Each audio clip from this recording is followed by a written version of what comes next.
Hello, what's going on? We're about to do the predictions and breakdowns for UFC Fight Night. Michel Pereira versus Anthony Fluffy Hernandez, which is coming to you on the 19th of October, 2024. We're going to be starting with the prelims, ending with the main card, giving predictions and breakdowns on the fights. Let's get right into it. Starting with the first fight on the card, we have Rebels to Spain versus Austin Lane. Also, sorry about the fan in the background. We're doing it because my sister has some friends over, and I just don't need to hear them right now, and I don't need you guys to hear them. We're going to keep it like this. Rebels to Spain versus Austin Lane. We're going to go with Rebels to Spain. Austin Lane's not going... Like, if he gets a takedown, I'll be surprised. Rebels to Spain is terrible on the ground. Terrible with takedown defense. Austin Lane likes to keep it standing. And if Justin Tafa can get a KO, I do not see Rebels to Spain not winning. He still is a really chalky favorite, seeing as he just got exposed by Waldo Cortez Acosta, who is like a half-decent heavyweight, who can grapple and strike like shit, but he can still beat the big boy. Austin Lane's absolutely fucking terrible. Former NFL player. Just not good, man. Doesn't deserve to be in the UFC. I think he should go to the regional scene. Maybe go be a champ inside Fury or something. Maybe go be a champ. Maybe go fight in LFA. Maybe that might be your more your style. I just don't see him staying in the UFC too long. If Rebels to Spain takes him out, who's kind of a can, Austin Lane is not going to be in here. And Rebels to Spain, the only chance is knocking him out in the first round, because if it gets past the first round, his gas tank's going to expose him again, and Austin Lane's going to get a fucking massive underdog victory at 4-1. Next on the prelims, we have Alice Artie Lane versus Melissa Martinez. It was supposed to be Rayani Amanda versus Alice, but Amanda breaks her arm in training. I'm going with Melissa Martinez. I really... am I? Yeah, I am. The loss to Shuana Banen in... I think that was in Ireland, wasn't it? Or like in England? Yeah, it was. That was the Muhammad card. Alice just kind of looked like shit, bro. She definitely lost 2 rounds, I thought. I thought Banen won that fight comfortably, 29-28. Alice kind of looked terrible inside the 3rd round. Banen was a little bit gassed, and I feel like she could have put the pressure on a little bit more, and she didn't. Melissa Martinez is pretty good in stand-up. Her kicks are nice. She hasn't fought in 2 years, which is a little bit worrisome. But usually when you see girls like this leave for a long time, they come back really good, or they come back with ring rust. So this is really a pick-me. This should be a coin flip fight. It's just Alice has beat just absolute bums. Melissa's kind of beaten shit opposition as well. Losing to Elise Reed's kind of bad too. But at 27 years of age, taking 2 years off to improve her game, I think Melissa Martinez... well, I think she had an injury, actually. Or... I don't remember if... I can't remember if she was pregnant or it was an injury. But...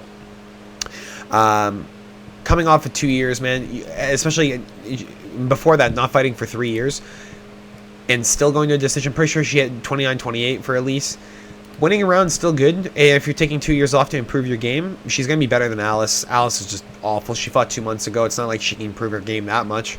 I hope Melissa Martinez comes out and does good for Mexico, because we need some Mexican contenders, especially at 115. It's a little bit dry right now. Jessica Penne versus Elise Reed next in the prelims. I'm going with Elise Reed, and I don't even want to pick Elise Reed. Jessica Penne is the better fighter, but is the age going to affect her? Most likely. She is almost 42. Elise Reed, 4 inches of reach disadvantage. Penne might be a good underdog, though, to look at, but it's just like, dude, when you get above 39 years of age, it gets hard to pick you. And since turning 39, she has not won a fight. Kowalskiewicz, whatever fucking her, Carolina. There you go. I'm not even gonna bother with his name. Has a winner over Carolina, Lupi Godinez, Lupita. Elise Reed, man, Cage Fury champ. Lost to Sam Hughes, which is kind of bad looking back. Melissa Martinez wins pretty good. Lupi choke was pretty quick. It's just like she had no defense. Yeah, I'm just gonna go Elise Reed. We're taking too much time on this. Just, dude, she's 42 years of age. She's a fucking old bag. Jessica Penne should just retire. I don't know why she's still fighting this contract out. She's with Alliance MMA. The people there should be telling her, like, hey, you need to stop right now. I don't know why Dom's fucking still Dom's probably gonna be in her corner for this fight. Dom should tell her to stop fighting. Elise Reed's probably gonna punch the piss out of Jessica Penne. Next on the prelims, we have Jocelyn Edwards versus Tamira's Vidal, which is going to end this 3-women fight streak, which is kind of insane. I don't think I've ever seen that before. I'm going with Jocelyn Edwards. Vidal, I think, is just terrible. Just getting knocked out by Gatto's terrible. Losing to fucking Rendon, holy shit, you are awful. Getting a knockout of a couple girls who are shit. Illegal knees by Eileen Perez gets her a victory over her. Perez would have fucking ragdolled her, though. It didn't really matter. I don't think... illegal knee is the only, or illegal kick is the only way Vidal's winning that fight. Jocelyn Edwards is just going to stand up with her. She's going to use the 1-2, keep the range. She's a very, very, very, very, very lanky girl, and she's just going to keep Vidal off of her. Vidal's not going to be able to throw those big knees, not going to be able to get those big kicks. Jocelyn Edwards, decent kickboxing. She's going to stay away. She's going to piece her up. She's going to win on the scorecards. I don't see her knocking her out. Vidal has a little bit of power in her punches, but Edwards has nothing, basically. She doesn't really hit that hard. But Vidal 7-3, probably on her way out of the UFC at this point. If she loses 3 in a row, just like Corey McKenna the other week, she is getting the boot. Next on the prelims, we have Brad Katona versus Jean Matsumoto. I'm going Jean Matsumoto. I like Brad Katona a lot. Canadian, fighting out of Dublin. Decent fight camp. He's good. He is good. He's just a little bit older, 32 years of age for 135, coming into his prime. Jean Matsumoto is just fucking nasty, bro. Guillotine choke over Dan Argueta. He's finishing everyone. He has a lot of submissions on his resume. He just looks really good, man. I think Brad Katona it could be the guy to expose him. I just think Jean Matsumoto showed a lot of good takedowns. Brad Katona is really, really good with takedown defense. He always keeps the fight standing if he can. Will force himself up. Will explode in bad positions. It's just... I think Jean's a different animal. He's really, really good, man. The way he choked at Dan Argueta is pretty nasty, too. It's just like... Getting Dan Argueta to tap, bro, is pretty big. Like, Dan Argueta is very, very durable. Takes a lot of punishment. Is a very, very talented wrestler. And if Jean Matsumoto's taking him out, right? And if you go back and watch that fight, he was beating the shit out of him, too. You know? Brad Katona could have a big problem. He could get finished for one of the... Or, yeah, not one of, the first time in his career. Submission might be live here. It might be a big prop, too, if you're taking a look at the betting side, but... We're going to move on. Next on the prelims, Mateus Nicolau versus Azu Almabayev. I really want to pick Nicolau, man. As a plus 155, it's pretty good. This isn't going to be one of these fights where it's just going to be a hook, an overhand right, and Mateus gets clipped. Perez... almost with a picture-perfect right hand, and Tuporia basically copied him and knocked out Volk with the same shit 1-1. Brandon Royval step-back knee whenever Mateus Nicolau was shooting in, whenever he goes for that weird jab. I just think Almabayev is going to be looking more for the takedowns, not for the KO punch, and I think Mateus Nicolau is going to be able to outpoint him. His takedown defense is really good. People forget. Win over Tim Elliott's huge. Win over Matt Schnell's massive. Matt Schnell's really good on the ground, really good submissions, really slick. Tim Elliott, nasty. We all know his submission ability, right? Azu Almabayev, very, very good wrestler. Tries to take you down consistently, tries to not give you a second to breathe. And if Mateus Nicolau can keep him up for a round and a half, Azu's going to start wilting, right? His mental's going to start crumbling. So I think Mateus Nicolau could be a really good pick this week. Plus 155 is nice. I'm going to go with Mateus Nicolau. Actually, I'm going to lock it in. Azu Almabayev, man, I'm just not convinced. His best win being CJ Vergara or Ode Osborne. I need to see a little bit better. I think Nicolau's the guy that's going to give him the testament. I think breaking the top 10 would be Azu's best way to show everyone that he means business, especially from Kazakhstan. All these fighters from these places in Europe and stuff. Like... They're fucking nasty out there, man. In Eastern Asia and Western Asia and stuff, like they're nasty. I know Kazakhstan's more. I think it's Kazakhstan. Oh, dude, I'm so ignorant. Let's just look it up real quick because I don't know where Kazakhstan is. Central Asia. See, it is Asia. I just didn't want to say it just in case it was racist, but I was right. Well, I'm not right. I said fucking Russia. Whatever. East or Europe. Jesus, I'm lost. Anyway, Mateus Nicolau plus 155. I like it. Azu Almabayev's not bad. It's not like I'm disrespecting him. I think he's good. I think Mateus Nicolau is going to give him a little bit of medicine on the feet. Because Azu Almabayev comparable to Nicolau on the feet is just not there, and the takedown defense for Nicolau is there, and Azu's just going to have to force takedowns on a guy he's fought the best of the best, right? So, you know. Next, we're starting the main card. Darren Elkins versus Daniel Pineda. Going Darren Elkins. As an underdog, I'm never not picking Darren Elkins. Darren Elkins, the damage, bro. He takes punishment. He lives through it. Daniel Pineda was getting pieced up by Nathaniel Wood. Almost got knocked out. Had his eyes swollen up like a fucking Christmas bulb. Alex Caceres was piecing him up with kicks and stuff. Beating Tucker Lutz, like your only one being Tucker, other than Herbert Burns in the last 5 years. No. Give me Darren Elkins. Give me all the money on Darren Elkins. I don't give a fuck if Darren's 40. I don't give a fuck if he's 45. Darren Elkins is going to win this fight. Darren Elkins is nasty as fuck, bro. He has constant pressure. This guy doesn't care. He got knocked out by Cub Swanson, which was a bad knockout. Took some time off. Came back. Fucking beat the shit out of Tristan Conley, who he knew he was going to beat. Lost to JSP, which was a bad win in hindsight. But, you know, I think Darren Elkins is going to get done, man. Daniel Pineda's on the out. He looks like he's getting worse. He looks like a lot worse than Darren Elkins. Darren Elkins looks like he still has that energy in him that made him the damage, that made him that guy that everyone wanted to watch because he always comes back. He always takes the damage and doesn't give a shit. Daniel Pineda is going to be in a pit. The pit is going to be in the pit. He's going to have a problem, man. He's going to get pieced up on the feet. He's going to have a problem with the takedowns. It's going to be consistent. Daniel Pineda is not hitting the sweeps that he hit on Nathaniel Wood on Darren Elkins, bro. It's a different level of wrestling. It's a different thing. We're going Darren Elkins. Lock it in. I like it. Especially at 145, Darren Elkins. Bro, I love him so much. And now we're about to talk about some weight right now. Jake Hadley versus Cameron Smotherman. Jake Hadley was supposed to be fighting Brady Heasted, right? Yeah. And Heasted pulls out. I'm not sure why. Did not see the reasoning. We have Cameron Smotherman who's coming in from what? Fury? There you go. Probably going Cameron Smotherman.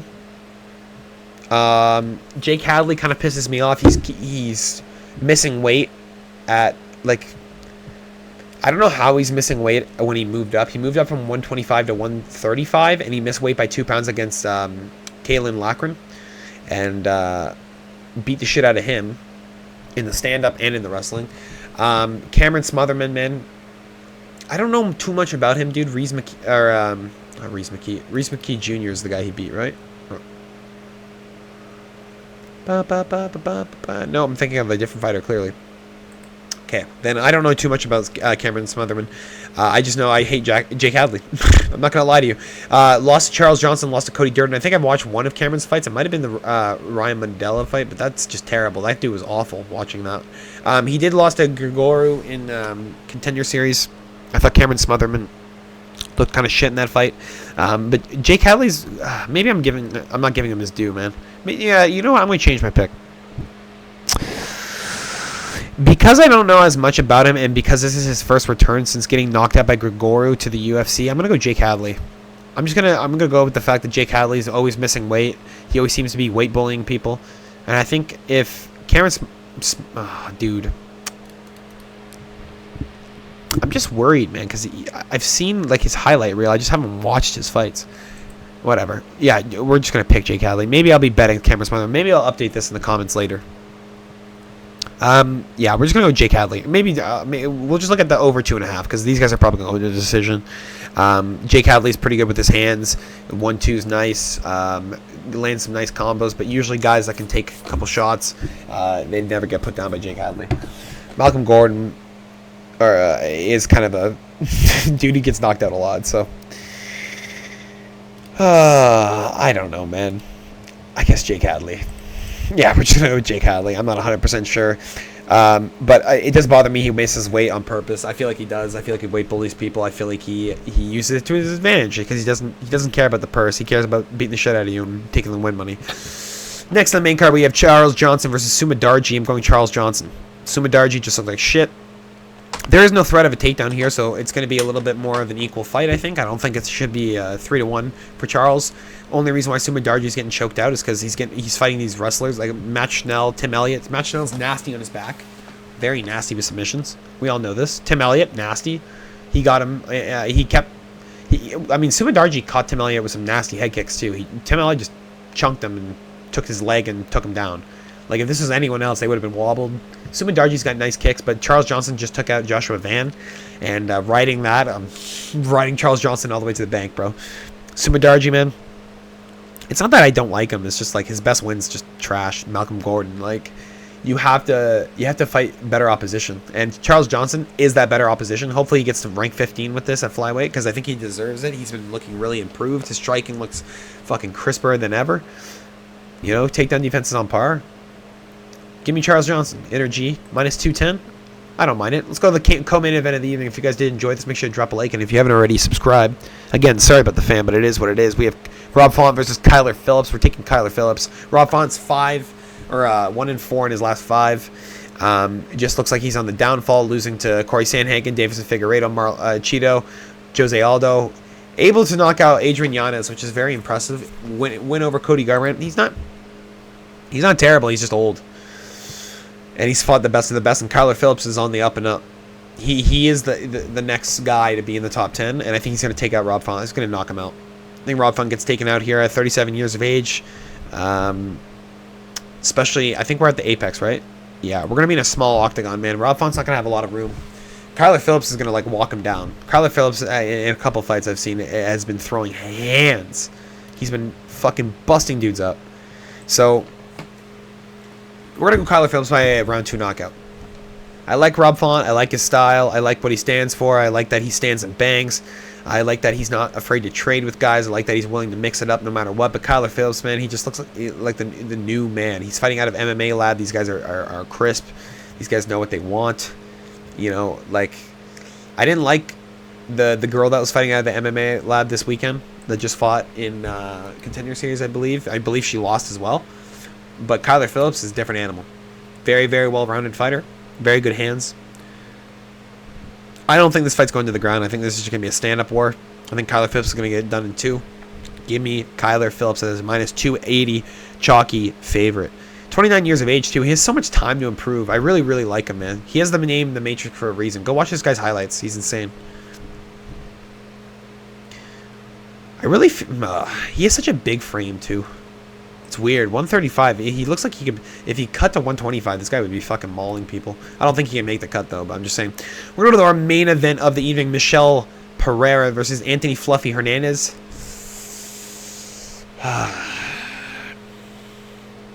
I'm going Michel Pereira, and it's because he's so dominant. He's just so explosive. He's so explosive, and Hernandez doesn't deal with super explosive guys. Like he just doesn't. Kevin Holland exploded on him and took him out so quick. Especially when Fluffy was trying to close the distance. Nope. Get kneed. It's an interesting fight because Fluffy's not bad. It's not like he's terrible, right? Like he's one of the best inside middleweight right now. Michel Pereira is one of the best contenders right now. Both 31 years of age. These guys are in their primes. Like, they're trying to fight for a top 10 spot, trying to fight for that title run. Michel Pereira, bro, he just looks scary. Like, doing the backflips and shit is just insane. He's literally backflipping on guys while he's knocking them out and choking them out. It's just unreal. Anthony Fluffy Hernandez, dude, has hands. He has submission ability. He's very good with the guillotine. Very, very slick. Arm triangles.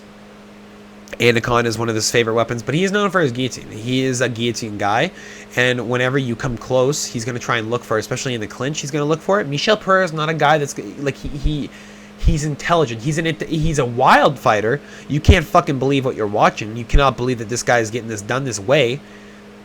But you can truly believe. I just realized I have the fucking fight still up when I was watching. You know I'm doing tape research. But the fact that he's that fucking explosive, dude, and he's able to take these, like, all these guys out. Fluffy's gonna have a fucking problem with that, dude. It's just I cannot believe that he's this he's flexing this much when he's fighting. Who does that, bro? Who's literally doing backflips or, like, you know, kicks off the wall and shit and, like, fucking flips and fucking cartwheels and all of it, making guys run away from him? Like, Fluffy's scary, bro, but is he that scary? I don't think so. I like Michel Pereira, especially they're giving him the underdog tag, which is fucking insane, because you know Pereira's gonna try and blitz him right away. Fluffy might get knocked out right away. Give me Michel Pereira, especially as a fucking underdog. Main event, all day for sure. Fluffy, I love him, man. He's one of my favorite fighters, but I think he gets knocked out this week. Michel Pereira's a lot more experience, bro. He's been knocked out before. He's been finished before. He's had years and years and years to get this talent down and getting into the UFC and not giving up this opportunity, man. He's here to win. He's not here to lose. He's not here to give up. He hasn't lost since Conley, really. Give me Michel Pereira, bro. I love it. That's all I got for you guys today. Hope you guys enjoyed. I will see you guys Thursday, which is tomorrow, for the betting breakdown. I was supposed to finish this yesterday. I did another oopsie. It will not happen again, guys. We're going to fix this. That's all I got for you guys this week. Hopefully you guys all enjoyed. Again, the parlays and the betting will be on Thursday, and the stream will be on Saturday. Recap on Sunday. I'll see you guys all later. Peace.